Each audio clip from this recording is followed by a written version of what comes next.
Just make sure the blame comes to me, not the people on the trial.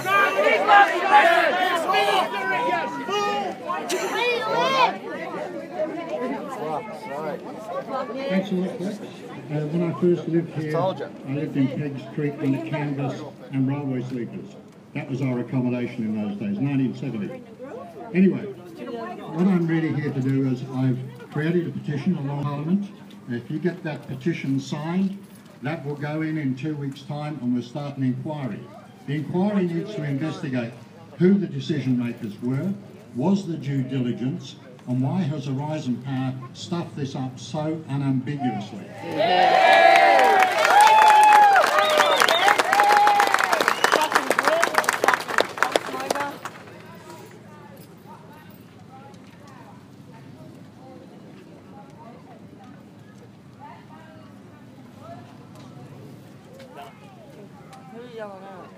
Yeah, I understand that. Now, when it actually comes to that, what we need to look at is, as I say, who the decision makers were. And the inquiry eventually does that. We have to remember that the Honourable Brendan Grills here is no longer the Minister for Regional Development. The Minister in charge of energy is no longer the Minister. So, and we also need to remember that the Shire that initiated this and all those councillors are long gone. So all the people who are involved in this process, including the head of regional development, has long gone. So all those people who are culpable just aren't around any longer. Now, having said that, what you've really got to remember is that this Shire, or this council, this city of Karratha, is merely the conduit for the stuff up by Horizon Power. I just want to quote you something. And I have to tap my hat off to the Shire here. A resident got a bill from Horizon Power through the council for $1,521 for the attachment to power to her block. That was challenged, and I helped the President here challenge that. Horizon Power came back and said, oops, we're awfully sorry, it should have been $482. I want one of those, Bill! I think the problem a lot of people are going to be facing is that the commitments given by former shires cannot be overturned by this shire. Because you just can't do that in a government process. Any form of government comes into place has to accept the contracts and deals of previous governments. You can't overturn it. So, notwithstanding that, I feel your anger, and we'll get an inquiry up and find out who is actually to blame. Thank you.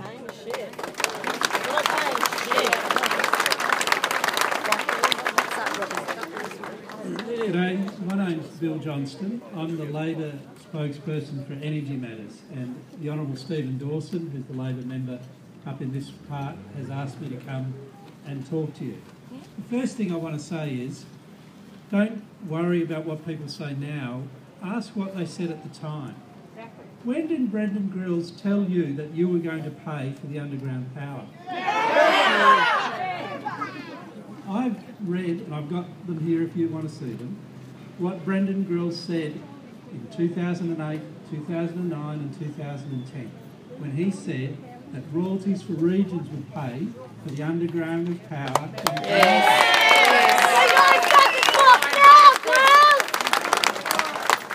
Now, when Brendan Grills came up here and went in the Parliament and boasted about he was spending $100 million of royalties for regions money to underground power, he never said that he hadn't done the work to find out exactly how much it was going to cost. Now, in 2012, Brendan Grills stood up in Parliament and said, oh, the ground was harder than we thought.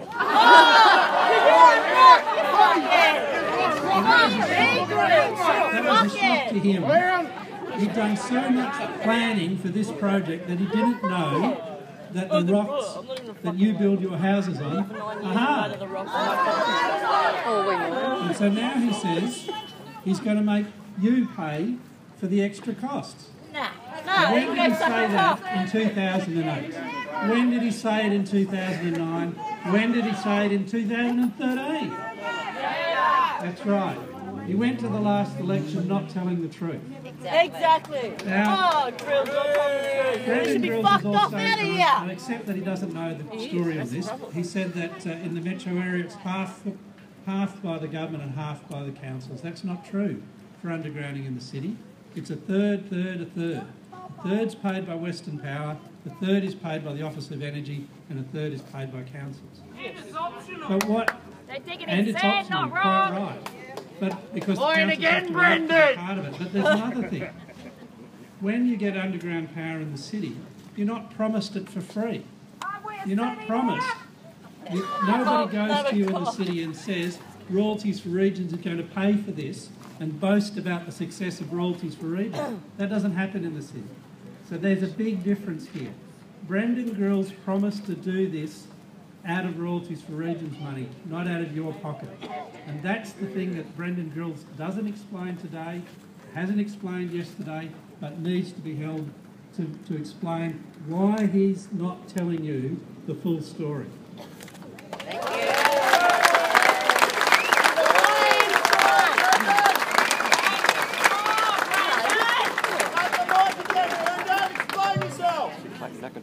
Just wondering if anyone is passionate enough and wants to come up and have a few words.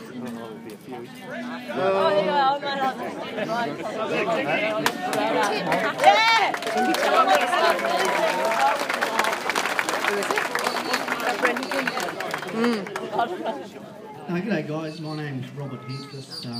I've been in town 14 years.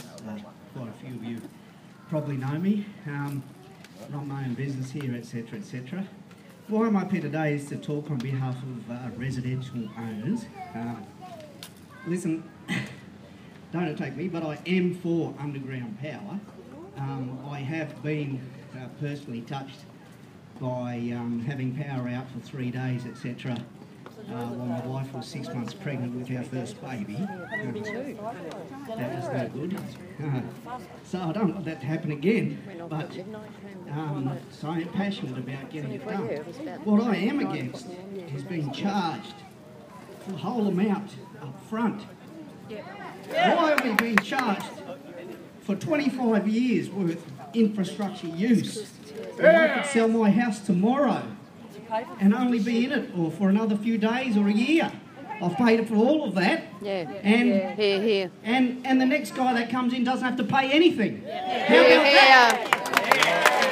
What's going on there? Why couldn't they have got a loan out, right? Got a loan out like anybody else and slugged us with each power bill maybe a few $100s a year. Yes, you will have interest payments and it ends up a little bit more. But who cares? I'm not paying $3,600 up front. I'd rather pay $280 a year. Now, what I'd like to see happen now is for some of you guys from the commercial sector, get up and have a few words. I know you're paying way too much. Some of the bills that are going around for some of my mates in the commercial sector are ridiculous. $47,000, $25,000, $50,000, $200,000. It's out of control. Out of control for those people. So I want to see people come up and say their bit about that. Also, I know there's some other people out there that are complaining why people in Roebourne and Point Sampson haven't had to contribute to that. What's that all about? Tell me. Thank you very much.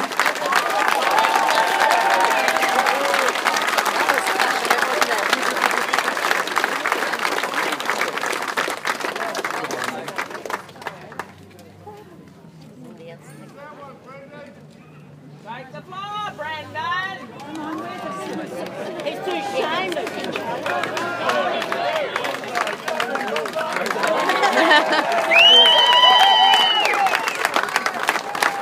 Sign this. For those out there who don't know me, my name's Terry Flanagan, life member of Apex, member of this township for over 27 years. I've been away for the last couple. Can't believe what's happened. Anyway, I've still got 3 properties in town, and I know it's all about the power, but there's an underlying factor with the drop in property. the increase in rates on a decrease of property. I'm getting to the small business. People that supported this town through its growth elected Brendan Brill, got him into power because he's going to do all this great stuff. New kid on the block, no idea. We've run businesses out there, and I can see a lot of you in the crowd. It's like an old-time reunion. We've had good times, we've had really bad times. In the Depression, we had to keep the town alive, make it boom. I hadn't planned to come up and speak, so I'm just sort of regressing.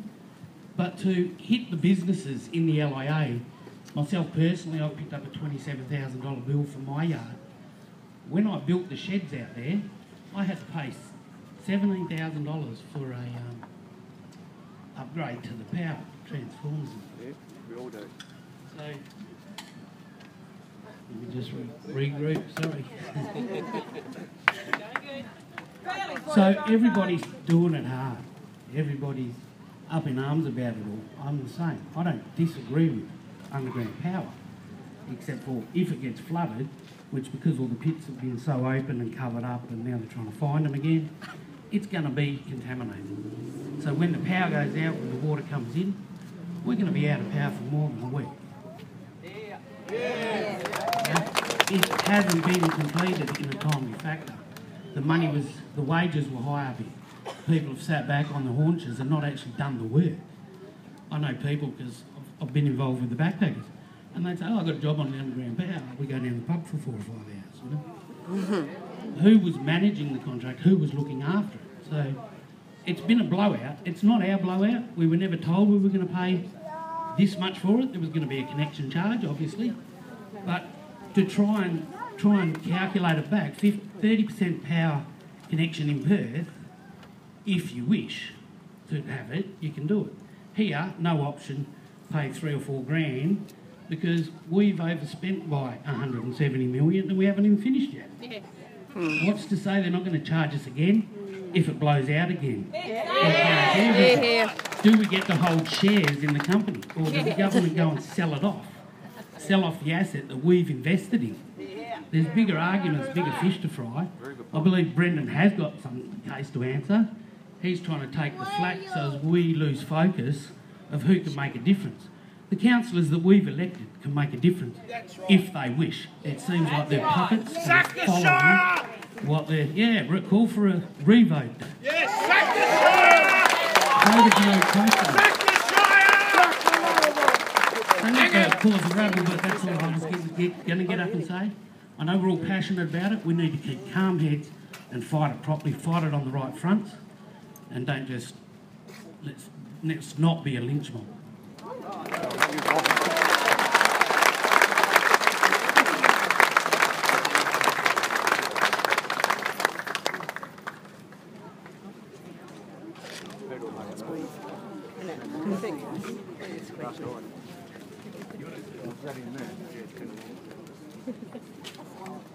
My name's John Potton. I've only lived here for 44 years. I've run my own business here, been here a long time. I want to talk about, just enlighten people about Point Sampson not paying for underground power. About 2 weeks ago, Rob Wittenberg